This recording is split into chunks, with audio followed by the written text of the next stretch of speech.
Pada malam ke-19, Syahrazad menyiapkan kisah yang tak kalah menarik dari malam sebelumnya. Kali ini, ia memutuskan untuk mengisahkan sesuatu yang berbeda, penuh dengan misteri, petualangan, dan kebijaksanaan yang mendalam. Kisah malam ke-15, kisah Raja Bijaksana dan Pedagang yang Serakah. Di sebuah negeri yang jauh, hiduplah seorang raja yang sangat bijaksana bernama Raja Bahlol. Dia dikenal di seluruh negeri karena keadilannya dan kepintarannya dalam menyelesaikan masalah yang paling rumit. Rakyatnya hidup dengan damai dan sejahtera di bawah pemerintahannya. Suatu hari, seorang pedagang kaya bernama Husam datang ke istana untuk menghadap Raja Bahlol. Husam dikenal sebagai pedagang yang sangat sukses, tetapi juga terkenal karena keserakahannya. Dia tidak pernah puas dengan apa yang dimilikinya dan selalu ingin memiliki lebih banyak harta. Ketika Husam sampai di hadapan raja, dia membungkuk dan berkata, "Yang mulia, aku datang membawa permintaan besar. Aku adalah pedagang yang makmur, tetapi masih merasa ada sesuatu yang kurang. Aku ingin tahu bagaimana caranya agar aku bisa mendapatkan lebih banyak kekayaan daripada yang sudah kumiliki sekarang." Raja Bahlol menatap Husam sejenak dan berkata dengan tenang, "Husam, engkau sudah memiliki banyak kekayaan. Apa yang membuatmu merasa bahwa kau membutuhkan lebih banyak lagi?" Husam, yang tidak terpengaruh oleh pertanyaan raja, menjawab, "Yang mulia, dalam perdagangan tidak ada batas kekayaan. Aku hanya ingin tahu rahasia untuk menjadi lebih kaya, dan aku percaya Paduka memiliki jawabannya." Raja Bahlol tersenyum dan berkata, "Jika itulah yang kau inginkan, baiklah. Aku akan memberimu sebuah teka-teki. Dan jika kau bisa menyelesaikannya, maka aku akan memberitahumu rahasia untuk mendapatkan kekayaan yang tak terhingga." Husam yang merasa sangat percaya diri, setuju dengan segera. "Apa teka-tekinya, Yang Mulia?" tanyanya. Raja Bahlol kemudian memberi Husam sebuah kantong kulit kecil dan berkata, "Di dalam kantong ini terdapat sebuah batu kecil. Aku ingin kau membawa batu ini ke pasar dan menjualnya. Namun ada satu syarat, kau harus bisa menjual batu ini dengan harga 1.000 koin emas. Jika kau berhasil, aku akan memberimu rahasia kekayaan yang kau cari." Husam, yang merasa bahwa ini adalah tugas yang sangat mudah, menerima tantangan tersebut dengan antusias. Dia berpikir, bagaimana mungkin sebuah batu kecil bisa bernilai 1.000 koin emas? Namun, jika aku bisa meyakinkan seseorang, maka aku akan menerhasia kekayaan yang besar dari raja. Husam pun pergi ke pasar dengan penuh percaya diri. Setibanya di sana, dia mulai menawarkan batu tersebut kepada para pedagang lain.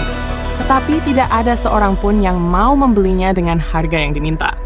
Beberapa pedagang menertawakannya, sementara yang lain menganggapnya gila karena mencoba menjual batu biasa dengan harga yang begitu tinggi.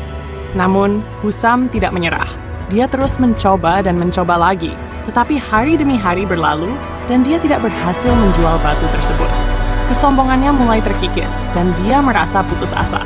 Hingga akhirnya, setelah berminggu-minggu berusaha, Husam kembali ke istana dengan tangan kosong. Dia berdiri di hadapan Raja Bahlol dan berkata dengan nada penuh penyesalan, "Yang Mulia, aku tidak bisa menjual batu ini. Tidak ada seorang pun yang mau membayar 1.000 koin emas untuk sesuatu yang terlihat tak berharga." Raja Bahlol tersenyum lembut dan berkata, "Husam, itulah pelajaran yang ingin kuberikan padamu. Kekayaan sejati bukanlah tentang berapa banyak yang kau miliki, atau berapa harga yang bisa kau kenakan pada sesuatu yang tidak berharga. Sama seperti batu kecil itu, banyak orang mengejar kekayaan dengan cara yang salah. Menganggap bahwa semakin tinggi harga yang mereka minta, semakin besar pula nilai yang akan mereka dapatkan. Namun, nilai sejati terletak pada kualitas, bukan kuantitas, dan pada apa yang benar-benar bermakna dalam hidup." Husam terdiam, merenungkan kata-kata sang raja. Dia menyadari bahwa dalam usahanya untuk menjadi lebih kaya, dia telah mengabaikan pelajaran hidup yang paling penting. Kekayaan bukan hanya tentang menumpuk harta benda, tetapi tentang menghargai apa yang sudah dimiliki dan berbagi dengan orang lain.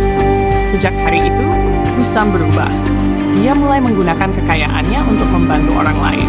Dan dia menyadari bahwa semakin banyak dia memberi, semakin bahagia dan damai hidupnya. Kekayaan yang dia kejar bukan lagi emas dan perak, tetapi cinta dan hormat dari orang-orang di sekitarnya. Setelah menyelesaikan kisah itu, Syahrazad berhenti sejenak untuk melihat reaksi Raja Syahriar. Sang raja tampak termenung, merenungi pelajaran dari cerita tersebut. "Pelajaran yang bijak sekali, Syahrazad," kata Raja Syahriar akhirnya. Kau selalu berhasil menyentuh hatiku dengan cerita-ceritamu yang penuh makna. Syahrazad tersenyum dan berkata, Paduka, jika Paduka mengizinkan, esok malam akan kubawakan cerita yang lebih menakjubkan lagi. Raja Syahriar, yang semakin terpesona oleh cerita-cerita Syahrazad, memutuskan untuk menunda eksekusi sekali lagi, agar dia bisa mendengar lebih banyak kisah penuh pelajaran yang akan datang. Demikianlah malam ke-11 berakhir, dengan sebuah kisah tentang serakahan, kebijaksanaan, dan perubahan hati. Syahrazad terus menggunakan kecerdasannya untuk menyelamatkan dirinya malam demi malam, dan Raja semakin terserap dalam cerita-cerita yang membawanya ke dunia penuh petualangan dan kebijaksanaan.